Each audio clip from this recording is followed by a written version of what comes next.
At sa ibang balita, under control na ang sunog na tumupok sa isang warehouse at 30 bahay sa Tayuman sa Maynila. Pero sa tindi ng pinsala, pinangangabahang bumigay ang gusali. Saksi si JP Soriano. Hanggang sa pagkagat ng dilim, nasaksihan kong doble kayod ang mga bumbero sa pag-apula ng sunog dito sa A. Rivera Street sa Tondo, Manila. Pinutol na ang linya ng kuryente ngayong gabi at ginamit na ang mga high-tech na hagdan ng ilang fire truck.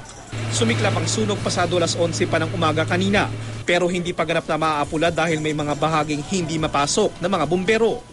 Mahigit 6 na oras na yung sunog pero hanggang nitong alas 8 ng gabi ay hindi pa rin idinideklarang fire out ang sunog dito. Kaya hanggang sa mga oras ito makikita nyo ay patuloy pa rin yung pagbomba ng tubig ng mga bumbero sa gusaling ito. Kabilang sa mga nasunog ang isang warehouse ng payong at dami, gaya na makikita sa kuhang ito ng isang residente. Binabantay natin itong 4-story na building kasi nga medyo delikado. Nakita niyo na umusok pa. Yung 3rd at 4th floor baka biglang bumagsak. Sa gitna ng panayam, may narinig kaming bumagsak. Sir, atras tayo sir. Mukhang bibigyan ng building.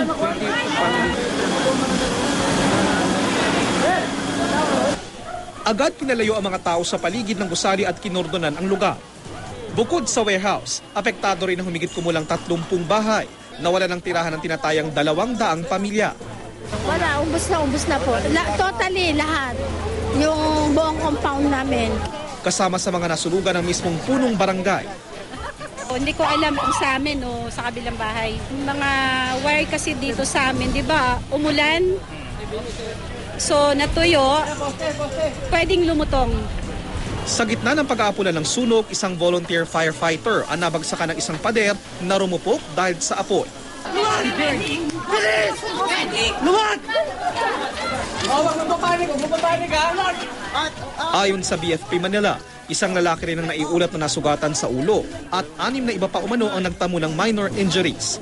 Patuloy na iimbestigahan ang sanhi ng sunog pero sa paunang pagsisiyasat, posibleng problema sa kawad ng kuryente ang nakikitang pinagmulan ng apoy. Ang mga nasunugan naman, paglalaanan daw ng evacuation center ng DSWD.